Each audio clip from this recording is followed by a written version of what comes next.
Salam sejahtera dan salam sehat untuk kita semua. Jemaat yang dikasihi Tuhan Yesus Kristus, hari ini kita bersekutu di bait Allah yang kudus untuk memperingati kematian Tuhan Yesus yang menjadi bukti kasih Allah yang besar bagi kita manusia berdosa. Sesungguhnya penyakit kita lah yang ditanggungnya dan kesengsaraan kita yang dipikulnya. Tetapi dia tertikam oleh pemberontakan kita, dia diremukkan oleh karena kejahatan kita. Ganjaran yang mendatangkan keselamatan bagi kita ditimpakan kepadanya, dan oleh bilur-bilurnya kita menjadi sembuh.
Masuklah, marilah kita sujud menyembah, berlutut di hadapan Tuhan yang menjadikan kita dan menebus dosa kita.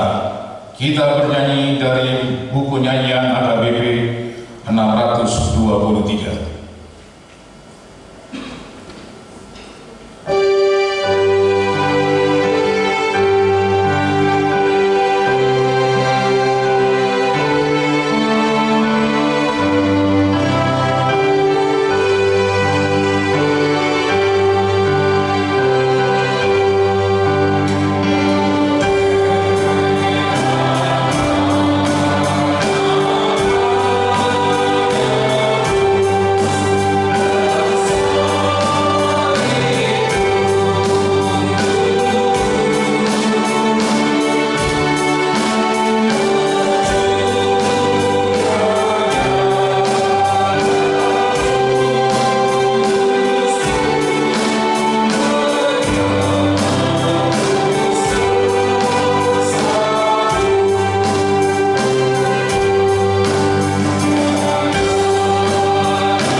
Di dalam nama Allah Bapa dan nama anaknya Tuhan Yesus Kristus dan nama Roh Kudus yang menciptakan langit dan bumi. Amin. Sebab imam besar yang demikianlah yang kita perlukan, yaitu yang saleh, tanpa salah, tanpa noda, yang terpisah dari orang yang berdosa, dan lebih tinggi daripada tingkat-tingkat surga, yang tidak seperti imam-imam besar lainnya yang setiap hari harus mempersembahkan korban untuk dosanya sendiri, dan sesudah itu barulah untuk dosa umatnya. Sebab hal itu telah dilakukannya satu kali untuk selama-lamanya, ketika ia mempersembahkan dirinya sendiri sebagai korban. Haleluya.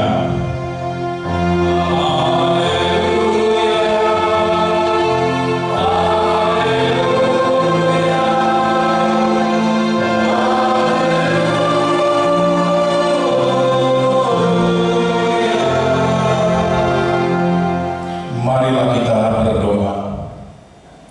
Ya Bapa dan Allah kami yang Maha Pengasih bagi seluruh umat manusia, Engkau telah mengaruniakan anakmu Yesus Kristus Tuhan kami menderita sengsara yang mati di kayu salib, supaya kami selamat dari kuasa iblis.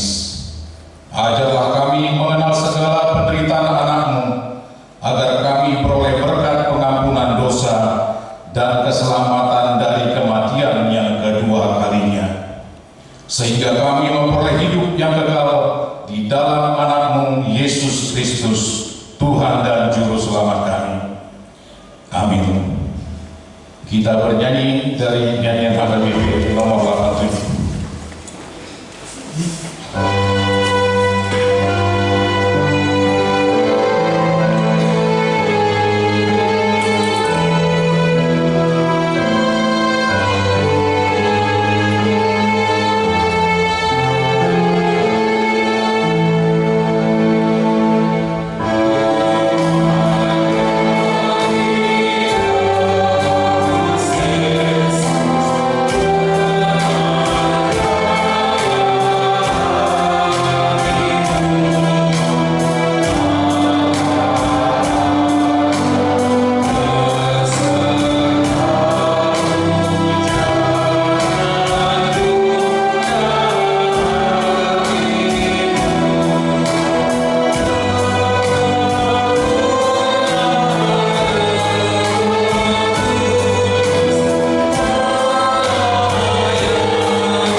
Dengarlah hukum Tuhan pada Jumat Agung ini, yang tertulis dalam 2 Korintus 4 ayat 10. Kami senantiasa membawa kematian Yesus di dalam tubuh kami, supaya kehidupan Yesus juga menjadi nyata di dalam tubuh kami. Demikianlah hukum Tuhan. Marilah kita memohon kekuatan kepada Tuhan untuk melakukan hukumnya. Ya Tuhan Allah, kuatkanlah kami melakukan yang sesuai dengan hukum-Mu. Amin. Kita bernyanyi dari buku nyanyian HKBP nomor 180.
Tuhan Yesus Kristus Juru Selamat kami.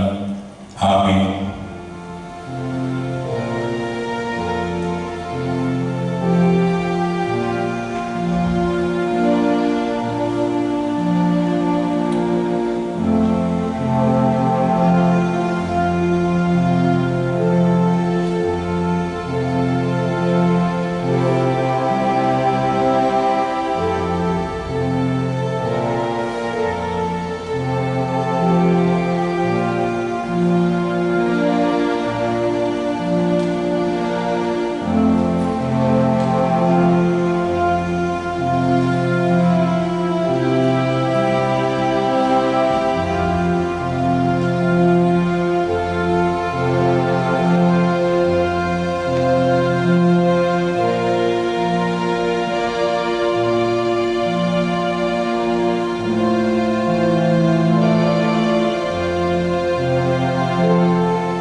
Marilah kita mendengar janji Tuhan tentang pengampunan dosa.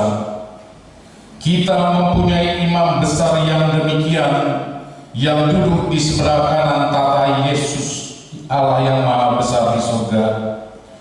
Karena itu Ia sanggup menyelamatkan dengan sempurna semua orang yang oleh Dia datang kepada Allah. Sebab Ia hidup senantiasa untuk menjadi pengantara mereka. Kemuliaan bagi Allah di tempat yang maha tinggi. Amin. Kita bernyanyi dari buku nyanyian AKBP nomor 88.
Marilah kita mendengar firman Tuhan yang ditetapkan untuk Jumat Agung ini dari Mazmur 22 ayat 1 sampai 6. Untuk pemimpin biduan menurut lagu Rusa di Kalapajan, Mazmur Daud. Allahku, Allahku, mengapa engkau meninggalkan aku? Aku berseru, tetapi engkau tetap jauh dan tidak menolong aku.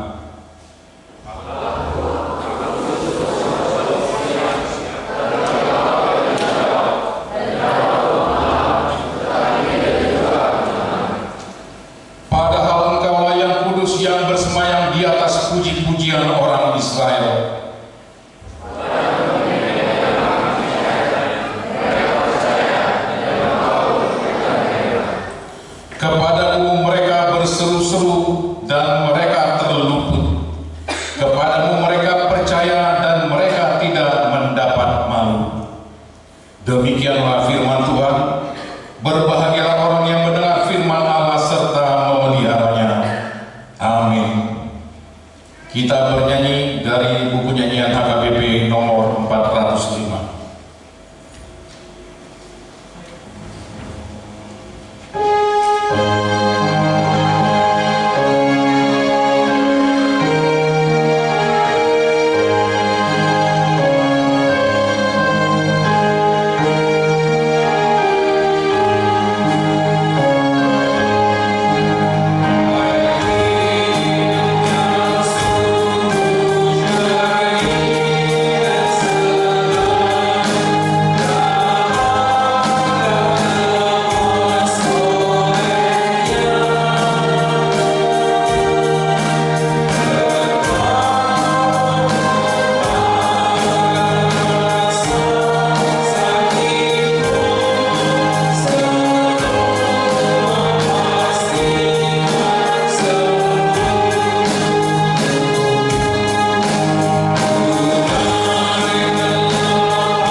Sebagaimana teman-teman seiman di seluruh dunia, kita bersama-sama mengucapkannya.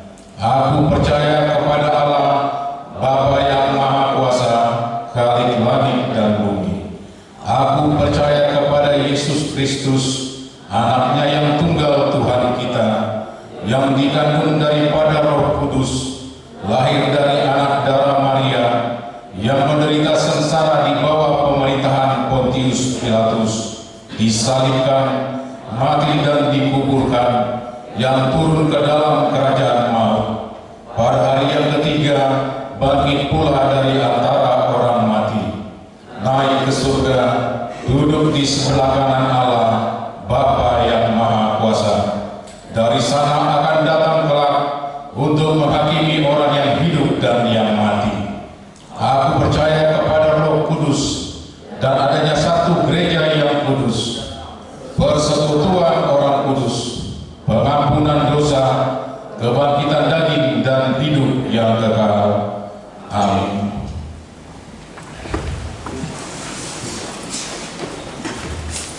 Persembahan pujian remaja HKBP Makassar.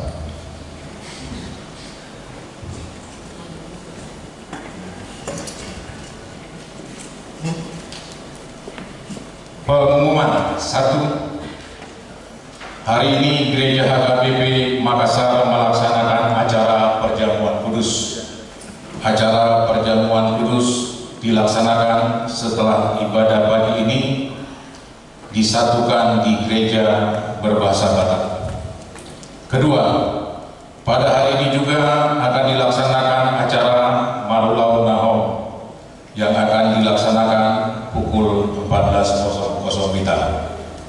Ketiga, kebaktian Buka Ijuk akan dilaksanakan pada hari Minggu 31 Maret 2024 di Gereja Bahasa Batak, masuk pukul 5.00 WITA dan dilanjutkan acara di Sopo Talenta.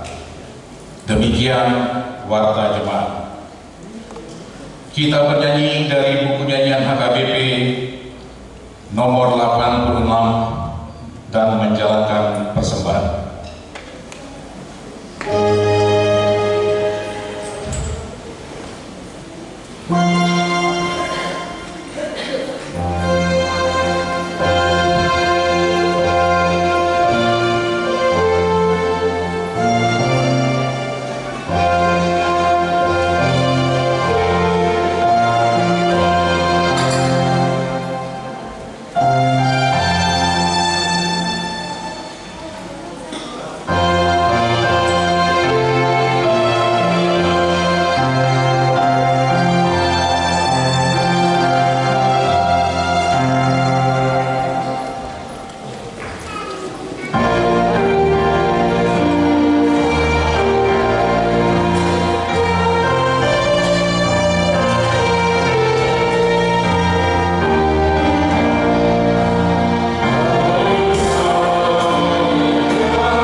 pikiranmu di dalam nama Kristus Yesus Tuhan kita.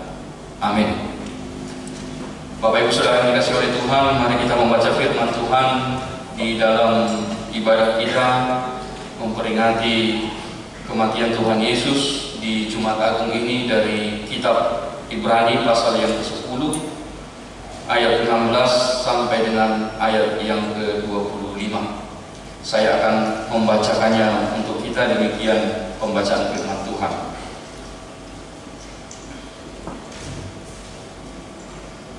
Sebab setelah ia berfirman, inilah perjanjian yang akan kuadakan dengan mereka. Sesudah waktu itu, ia berfirman pula, aku akan menaruh hukumku di dalam hati mereka dan menuliskannya dalam akal budi mereka. Dan aku tidak lagi mengingat dosa-dosa dan kesalahan mereka. Jadi apabila untuk semuanya itu ada pengampunan, tidak perlu lagi dipersembahkan korban karena dosa. Jadi saudara-saudara, oleh darah Yesus, kita sekarang penuh keberanian dapat masuk ke dalam tempat kudus, karena ia telah membuka jalan yang baru dan yang hidup bagi kita melalui tabir, yaitu dirinya sendiri. Dan kita mempunyai seorang imam besar sebagai kepala rumah Allah. Karena itu marilah kita menghadap Allah dengan hati yang tulus ikhlas dan keyakinan iman yang teguh. Oleh karena hati kita telah dibersihkan dari hati nurani yang jahat, dan tubuh kita telah dibasuh dengan air yang murni. Marilah kita teguh berpegang pada pengakuan tentang pengharapan kita, sebab Ia yang menjanjikannya setia. Dan marilah kita saling memperhatikan, supaya kita saling mendorong dalam kasih dan dalam pekerjaan baik. Janganlah kita menjauhkan diri dari pertemuan-pertemuan ibadah kita, seperti dibiasakan oleh beberapa orang, tetapi marilah kita saling menasehati dan semakin giat melakukannya menjelang hari Tuhan yang mendekat. Demikian pembacaan firman Tuhan. Saudara-saudara yang dikasihi oleh Tuhan, di dalam firman Tuhan yang kita baca pada saat ini, di dalam peringatan kematian Tuhan Yesus, jika kita memperhatikan apa yang kita baca tadi di sini, ada 3 kata kunci yang perlu kita perhatikan. 3 kata kunci. Yang pertama adalah darah, yang kedua adalah tabir, dan ketiga adalah imam besar.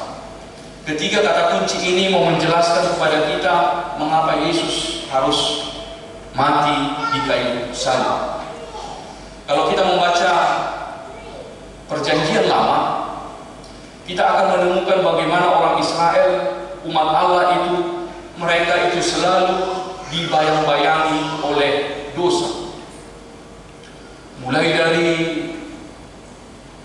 manusia pertama, Adam, sampai dengan orang Israel keluar dari pembuangan. Sejarah kehidupan orang Israel selalu dibayang-bayangi oleh dosa. Dosa membuat orang Israel itu menderita. Kejatuhan mereka ke dalam dosa selalu membuat mereka menderita. Jadi ini menjadi latar belakang yang pertama mau kita perhatikan, bahwa dosa itu karena mereka selalu jatuh ke dalam dosa, mereka menderita, mereka jatuh ke dalam dosa dan terus menderita. Dan seperti itu yang terjadi di dalam kehidupan oleh orang Israel. Sehingga apa yang cara dibuat mereka agar mereka bisa selamat, maka mereka berusaha bagaimana supaya tidak jatuh dalam dosa. Mereka ada hukum Taurat, sehingga hidup mereka menjadi kaku. Mereka selalu curiga satu dengan yang lain, siapa yang berdosa. Mereka selalu hidup di dalam batasan-batasan, sehingga mereka tidak memiliki gerak bebas di dalam hidup mereka. Mereka selalu dibayang-bayangi ketakutan oleh karena dosa. Karena ketika mereka jatuh ke dalam dosa, mereka akan hidup di dalam penderitaan. Itulah perjalanan kehidupan umat Tuhan kalau kita belajar dari Perjanjian Lama. Sehingga bagaimana mereka harus lepas dari dosa, mereka harus mempersembahkan korban. Mempersembahkan korban untuk dibawa ke hadapan Allah di bait suci.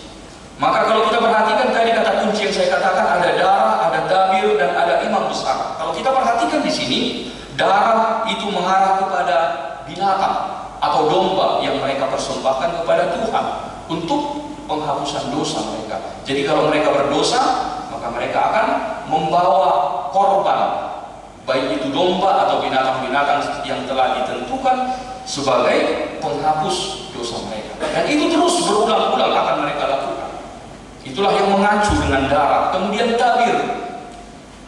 Ketika mereka akan membawa persembahan ini, tentu tidak semua mereka bisa. Umat tidak bisa langsung membawa persembahan mereka kepada Allah. Harus ada perantara. Mereka tidak bisa langsung datang menghadap Tuhan, menyampaikan korban mereka kepada Tuhan. Ada tabir, dikatakan. Ada tabir yang memisahkan. Jadi kalau di rumah ibadah orang Israel itu ada tabir-tabir, ada ruang-ruang pemisah antara tempat yang kudus dengan tempat yang maha kudus, sehingga tidak bisa orang Israel itu langsung membawa korban ini kepada Tuhan untuk meminta penghapusan dosa. Ada batasan, ada tabir yang memisahkan mereka dari yang kudus ke tempat yang maha kudus. Itulah kalau tabir. Kemudian imam besar.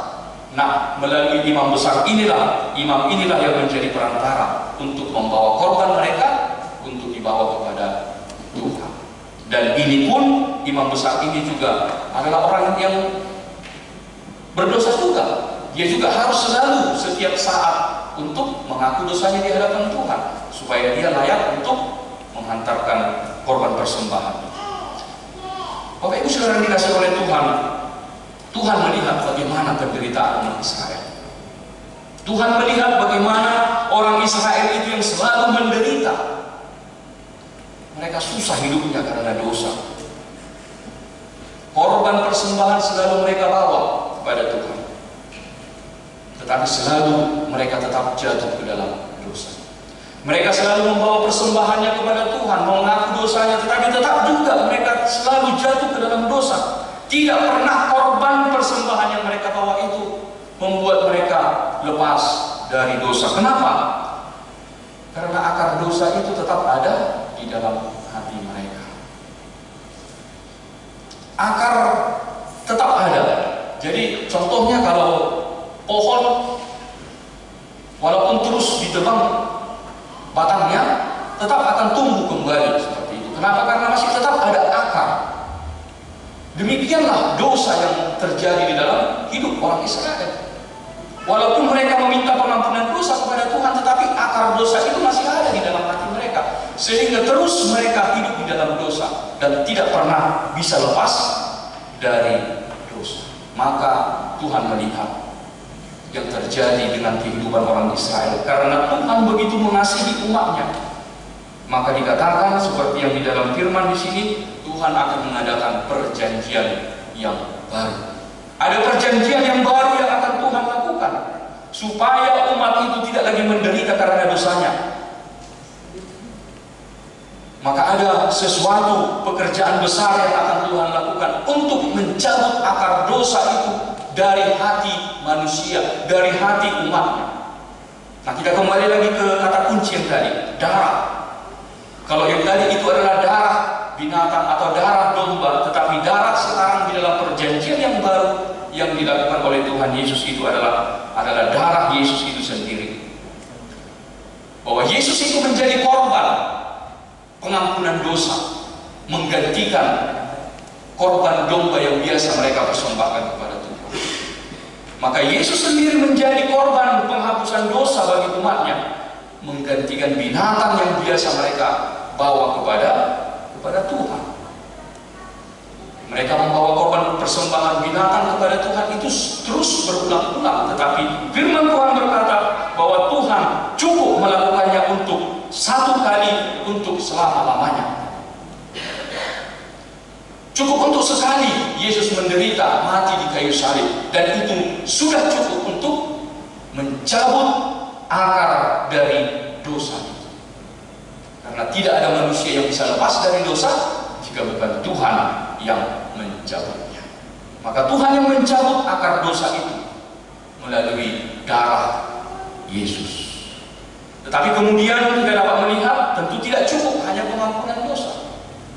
Tentu tidak cukup hanya kita dilepaskan dari dosa. Tetapi Tuhan juga mengharapkan ada pembaharuan, hidup yang baru dari orang yang telah diampuni dosanya tadi. Dan itulah kita bisa perhatikan lagi kata kunci kedua adalah tabir dikatakan. Tabir, kita ingat sesaat ketika Yesus akan mati dikatakan bahwa tabir bait suci terbelah menjadi dua. Itu menjelaskan kepada kita bahwa melalui kematian Tuhan Yesus tidak ada lagi tabir, tidak ada lagi tirai pemisah antara kita dengan Allah. Bahwa melalui kematian Yesus, melalui penderitaan Yesus, tidak ada lagi yang memisahkan kita antara Allah yang kudus dengan umatnya. Kenapa? Karena Allah yang kudus itu telah menyucikan kita. Allah yang kudus itu bisa menjadi dekat dengan kita karena Dia telah menguduskan kita dengan darahnya yang kudus. Kenapa? Karena selama ini yang memisahkan kita dari Allah adalah dosa.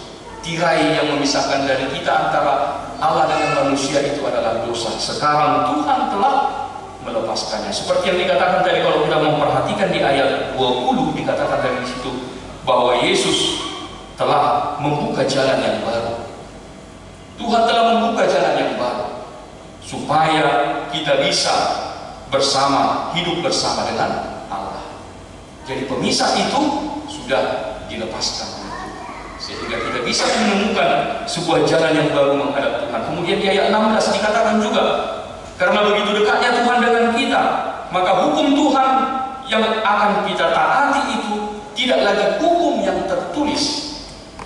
Bukan lagi hukum yang tertulis di loh batu seperti yang terjadi dengan orang Israel, tetapi hukum yang dikatakan di situ adalah hukum Tuhan akan dituliskan di dalam hati setiap orang, di dalam hati dan pikiran kita. Jadi kita menaati bukan hukum yang tertulis, tetapi bukan yang tertulis di dalam batu atau tertulis di dalam kertas, tidak. Tetapi kita akan menaati hukum Tuhan yang tertulis langsung di dalam hati kita. Contohnya seperti ini, anak-anak. Kalau kita pasti dekat dengan orang tua kita. Kedekatan kita dengan orang tua tidak perlu kita harus menuruti aturan tertulis. Setiap anak harus menghormati orang tuanya misalnya. Baru kita menghormati orang tua kita. Setiap anak harus mengasihi orang tuanya katanya, maka kita mengasihi orang tua. Tidak seperti itu lagi di dalam perjanjian yang baru. Tidak seperti itu lagi kekristenan sekarang. Kenapa? Karena kita tahu sebagai anak kita pasti akan mengasihi orang tua kita, menghormati orang tua kita. Kenapa? Karena hukum itu telah dituliskan di dalam hati kita. Karena begitu dekatnya kita dengan orang tua kita, tidak perlu lagi harus dikatakan kau harus mengasihi orang tua maka kita mengasihi orang tua. Tidak seperti itu. Tetapi ketika firman itu telah dituliskan di dalam hati kita, maka tidak perlu kita dipaksa, tidak perlu kita harus diawasi untuk melakukan firman Tuhan. Tidak. Kenapa? Karena firman itu sudah dituliskan. Firman Tuhan itu telah ada di dalam hati kita. Jadi orang Kristen, orang yang telah percaya kepada Tuhan Yesus sebenarnya adalah orang-orang yang tidak perlu diawasi, orang-orang tidak perlu diperintah, orang-orang yang tidak perlu harus disuruh untuk melakukan kebenaran. Kenapa? Karena kebenaran itu sudah ada di dalam hati dan pikiran orang beriman. Sudah ada di dalam hati kita, sudah ada di dalam pikiran kita. Itulah yang membedakan orang percaya umat di dalam perjanjian baru dengan umat yang ada di dalam perjanjian lama. Kalau di dalam perjanjian lama mereka melakukan yang benar selalu mengacu kepada aturan, karena disuruh, karena dipaksa, karena takut akan sanksi sosial, sehingga mereka melakukan apa yang benar. Tetapi tidak lagi demikian dengan orang yang telah percaya kepada Yesus, orang yang telah hidup di dalam perjanjian yang baru. Tidak seperti itu lagi. Firman Tuhan itu telah ada di dalam hati dan pikiran kita. So tidak perlu harus dipaksa dipaksa, tidak perlu harus diawasi, tidak perlu harus diperintah lagi. Kenapa? Karena ada kuasa Roh Kudus yang akan menuntun kita, mengarahkan kita melakukan yang benar, melakukan apa yang baik. Itulah yang disampaikan oleh firman Tuhan dari sini, bahwa firman Tuhan itu, hukum Tuhan itu telah dituliskan di dalam hati dan pikiran kita. Karena begitu dekatnya kita dengan Tuhan, karena begitu dekat kita dengan Tuhan, kita sudah tahu apa mau Tuhan. Karena begitu dekatnya Tuhan dengan kita, kita sudah tahu apa yang tidak diinginkan Tuhan, apa yang tidak mau Tuhan lagi. Itu sudah otomatis terjadi di dalam kehidupan orang yang beriman. Selanjutnya kata kunci yang ketiga dikatakan adalah imam besar. Jadi imam besar yang dimaksud di sini adalah Yesus itu sendiri. Bahwa Yesuslah yang menjadi imam besar bagi kita sekarang.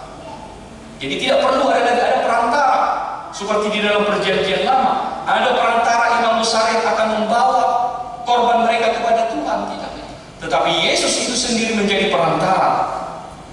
Yesus itu sendiri menjadi imam besar bagi kita. Artinya apa? Kita bebas berjumpa dengan Tuhan. Kita bebas bersama-sama dengan Tuhan kapanpun dan dimanapun. Kapanpun dan dimanapun kita bisa bebas berjumpa dengan Tuhan. Tidak perlu ada batasan yang membatasi kita. Tidak perlu ada perantara. Kita bisa langsung berdoa kepada Tuhan. Tidak mesti harus melalui pendeta Lubis. Saudara harus berdoa kepada Tuhan. Tidak, kamu langsung bisa berdoa di kamar masing-masing. Kamu bisa berdoa di rumah masing-masing. Kamu bisa berdoa langsung di gereja ini kepada Tuhan. Tidak perlu ada perantara. Karena Yesus Kristus menjadi imam besar bagi kita. Dia yang selalu bersedia untuk dijumpai kapanpun dimanapun. Dia bersedia dijumpai untuk mendengarkan keluhan kita, untuk mendengarkan harapan kita, untuk mendengarkan keinginan-keinginan kita. Tidak ada lagi perantara antara kita dengan Tuhan. Kita bisa langsung sampaikan apa keluhan kita. Nah, itulah kata kunci yang bisa kita perhatikan, saudara-saudara yang dikasih oleh Tuhan dari firman yang kita baca tadi. Nah, jika demikian, apa yang mau disampaikan oleh firman Tuhan di sini bagi kita? Ketika kita memperingati kematian Tuhan Yesus, apa refleksi perenungan yang bisa kita ambil dari nas ini? Yang pertama adalah bahwa melalui kematian Tuhan Yesus di kayu salib kita mau diingatkan Dia yang telah menebus kita, Dia yang telah menyelamatkan kita dari kuasa dosa. Dosa itu tidak lagi menjadi beban bagi kita. Dosa itu tidak lagi membuat kita susah. Dosa tidak lagi membuat kita menderita seperti yang terjadi dengan orang Israel. Kalau kita melihat bagaimana menderitanya orang Israel karena dosa, mereka harus dibuang, mereka harus terkutuk ketika mereka jatuh ke dalam dosa. Tapi tidak lagi demikian. Dosa tidak lagi membuat kita susah. Dosa tidak lagi membuat kita menderita. Sebab di dalam Tuhan Yesus telah tersedia pengampunan dosa. Bersyukur kita kepada Tuhan.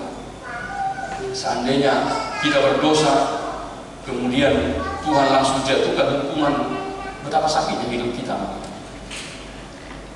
Kita melakukan sesuatu yang salah, kemudian Tuhan langsung jatuhkan hukuman, betapa mengerikan hidup kita.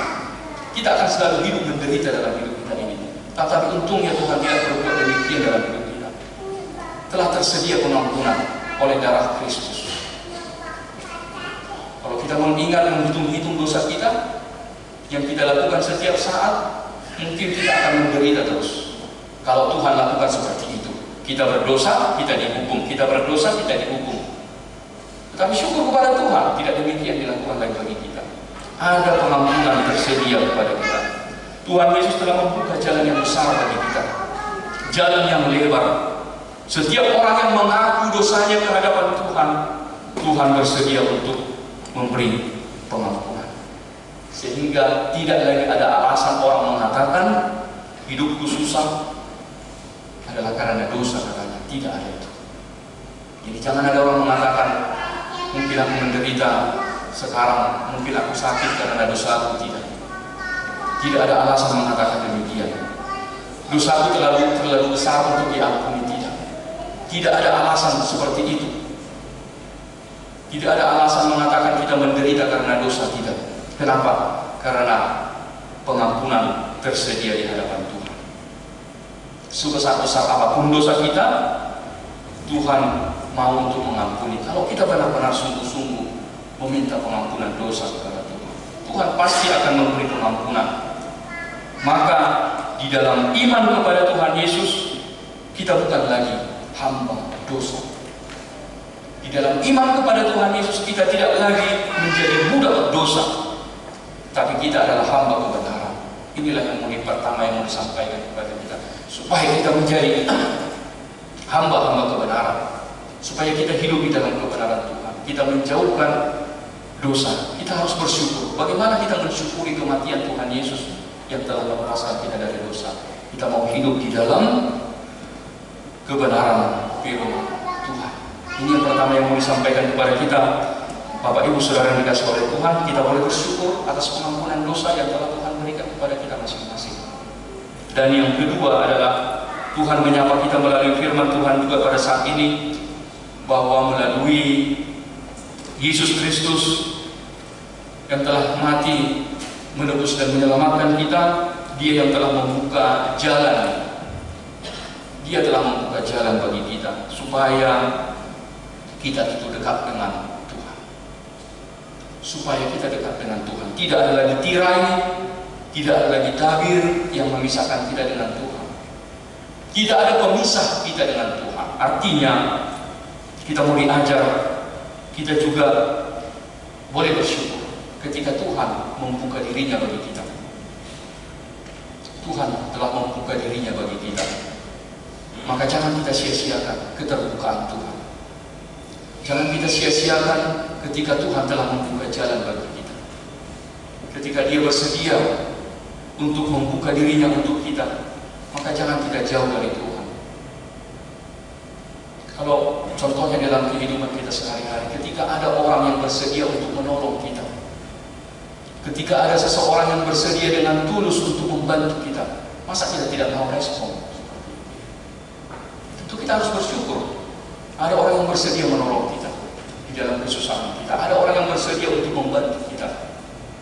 Maka demikian halnya dengan Tuhan Yesus. Dia telah membuka jalan bagi kita. Dia telah membuka dirinya untuk kita.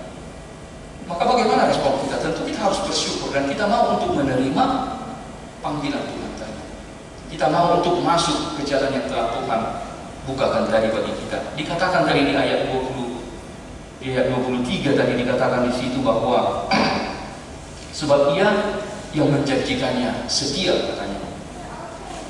Kita mau diingatkan bahwa Tuhan itu setia. Artinya kalau di bahasa terjemahan lain dikatakan Tuhan akan menepati janjinya.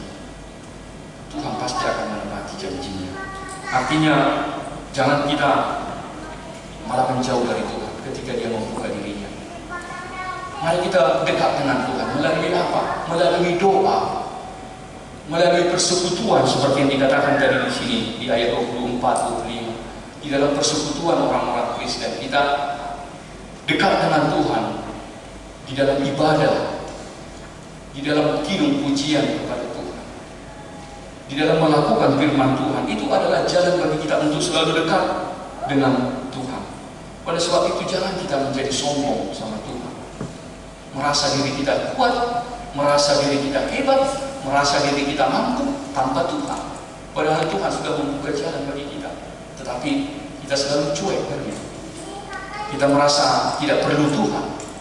Kita merasa kita bisa tanpa Tuhan. Janganlah kita seperti itu. Tetapi kita mau diajar oleh firman Tuhan, tirai itu sudah dihapuskan supaya kita bisa dekat dengan Tuhan. Maka mari kita sambut kebaikan Tuhan. Mari kita sambut pertolongan Tuhan. Mari kita sambut kasih Tuhan yang besar bagi kita. Dia mau supaya kita dekat dengan Dia, supaya kita meminta apa yang mau kita minta kepada Tuhan, supaya kita mau datang kepada Tuhan. Dikatakan di ayat 23 tadi, Dia setia, Dia akan menepati janjinya. Tapi itulah yang terjadi, abang inang, Bapak Ibu Saudara yang dikasihi oleh Tuhan. Tidak semua orang, sekalipun jalan sudah terbuka lebar, tidak semua orang mau untuk masuk ke situ.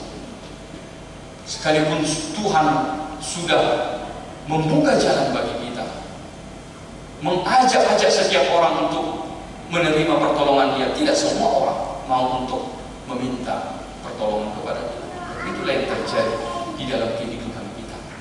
Maka kita mau diajar melalui kematian, peringatan kematian Tuhan Yesus pada minggu ini.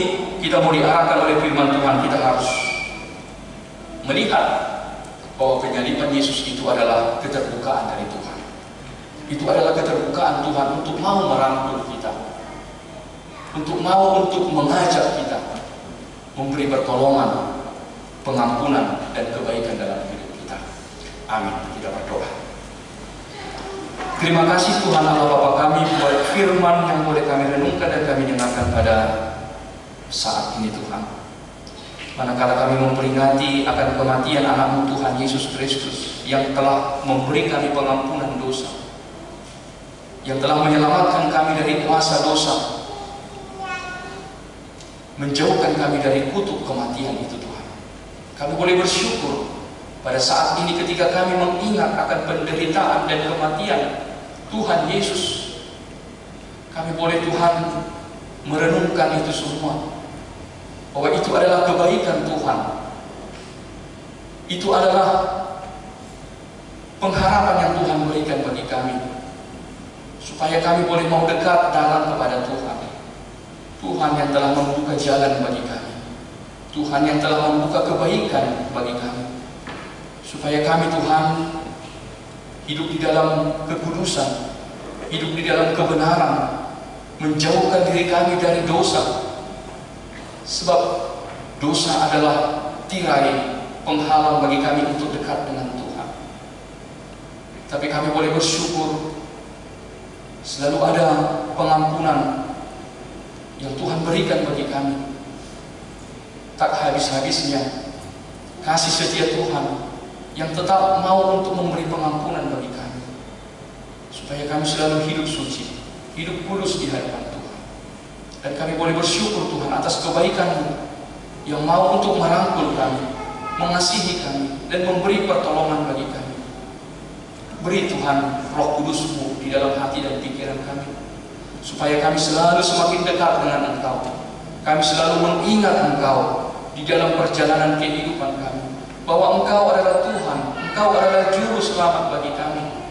Berkati kami Tuhan, mampukan kami untuk selalu berpengharapan hanya kepada Tuhan saja. Kami tidak mengandalkan kekuatan, kami tidak mengandalkan pikiran, kemampuan kami Tuhan, tetapi kami selalu percaya untuk mempercayakan hidup kami pada pertolongan Tuhan.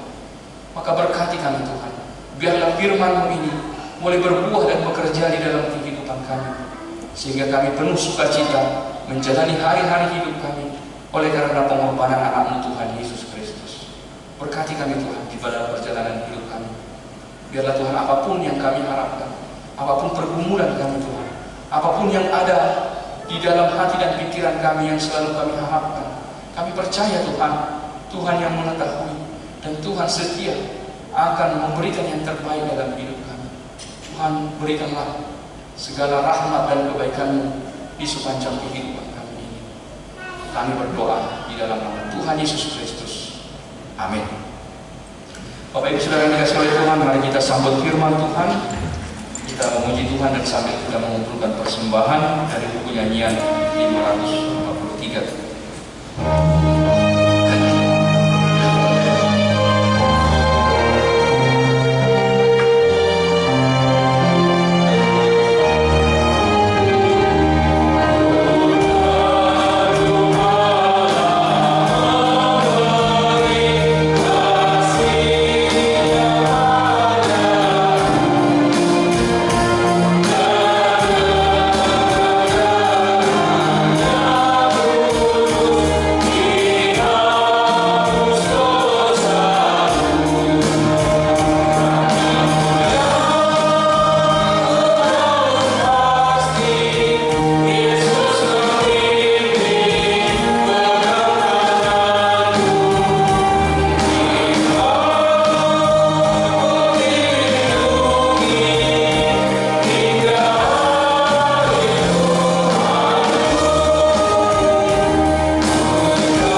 Tuhan Yesus membuka jalan yang baru dan yang hidup bagi kita. Karena itu marilah kita menghadap Allah dengan hati yang tulus ikhlas dan keyakinan iman yang teguh. Oleh karena hati kita telah dibersihkan dari hati nurani yang jahat dan tubuh kita telah dibasuh dengan air yang murni.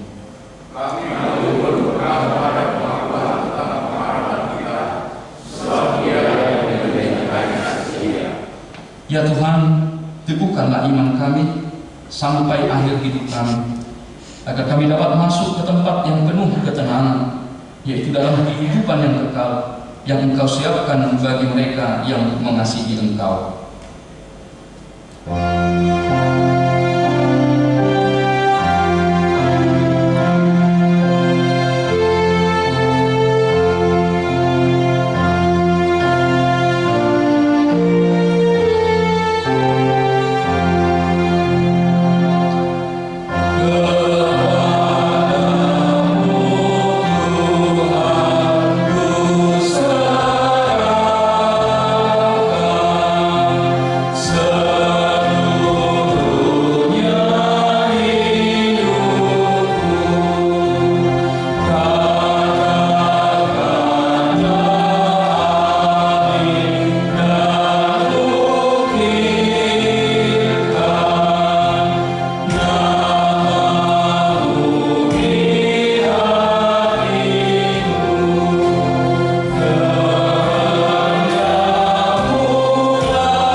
Persembahan kita kepada Tuhan.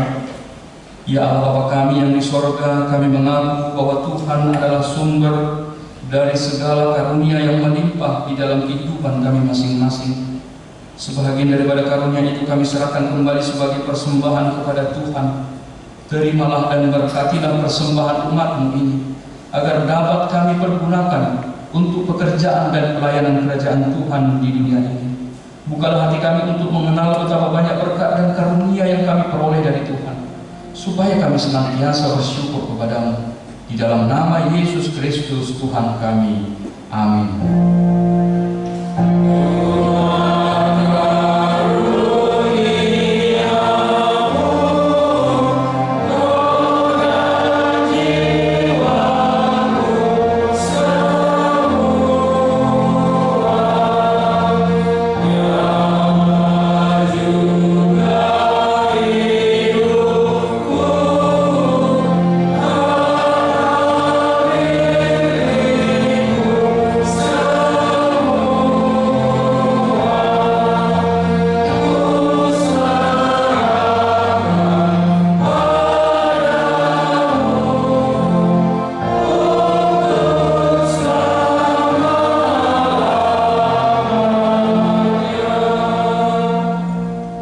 Ya Tuhan Allah Bapa kami yang bertahta di atas segalanya, kasih-Mu jauh melebihi dari kasih ibu bapa kepada anak-anaknya. Anugerah kasih-Mu tak ternilai karena anak-Mu yang tunggal Engkau utus menjadi manusia, menderita, sengsara, dihina dan disesat hingga disalibkan dan mati untuk kami. Segala hutang dosa kami telah dihapuskan dan diselamatkan dari kuasa dosa, maut dan iblis. Sebab itu kami puji nama-Mu yang kudus, karena dengan kematiannya kami didamaikan dan dipersatukan dengan Allah Bapa. Ya Tuhan Yesus Kristus, domba Allah yang menanggung segala dosa kami dan dosa seluruh umat manusia. Terima kasih kepada-Mu dan terpujilah Engkau selama-lamanya. Peliharalah jemaat-Mu yang Engkau tebus dan Engkau satukan. Teguhkanlah bagi kami keampunan dosa dan damai yang Engkau anugerahkan. Kuduskanlah kami agar dapat dipersatukan di dalam persekutuan yang kudus di sorga. Salibkan kemanusiaan kami yang lama dengan segala keinginan yang tidak baik di dalamnya, agar kami kudus menghadap Bapa di sorga. Kami berserah kepadamu dan membuka hati kami untukmu. Kami adalah milikmu dan engkau adalah milik kami, dan jangan biarkan kami terpisah dari sisimu. Sertai dan persatukanlah engkau dengan kami. Kuatkan iman kami kepadamu, agar tetap teguh sampai akhir hidup kami. Sertailah seluruh anggota jemaatmu yang memberitakan kasih dan jalan kehidupan yang engkau perbuat. Ya Tuhan, walaupun mati ataupun hidup, engkaulah Raja dan Tuhan kami. Kasihanilah kami, ingatlah kami di dalam kemuliaan-Mu, dan bawalah kami ke dalam kesentosaan bersama dengan Allah di sorga. Amin. Bapa kami yang di sorga, dikuduskanlah nama-Mu. Datanglah kerajaan-Mu, jadilah kehendak-Mu di bumi seperti di sorga. Berikanlah kami pada hari ini makanan kami yang secukupnya, dan ampunilah kami akan kesalahan kami, seperti kami juga telah mengampuni orang yang bersalah kepada kami. Dan janganlah membawa kami ke dalam pencobaan, tetapi lepaskanlah kami daripada yang jahat.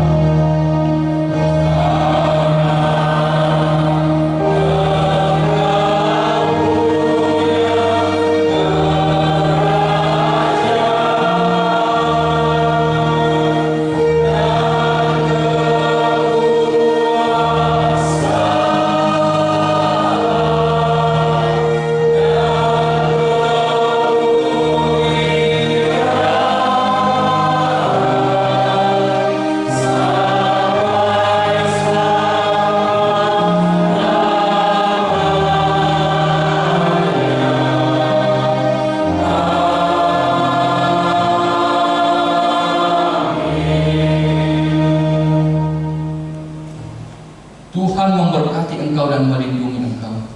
Tuhan menyertai engkau dengan wajah-Nya dan memberi engkau kasih karunia. Tuhan menghadapkan wajah-Nya kepadamu dan memberi engkau damai sejahtera.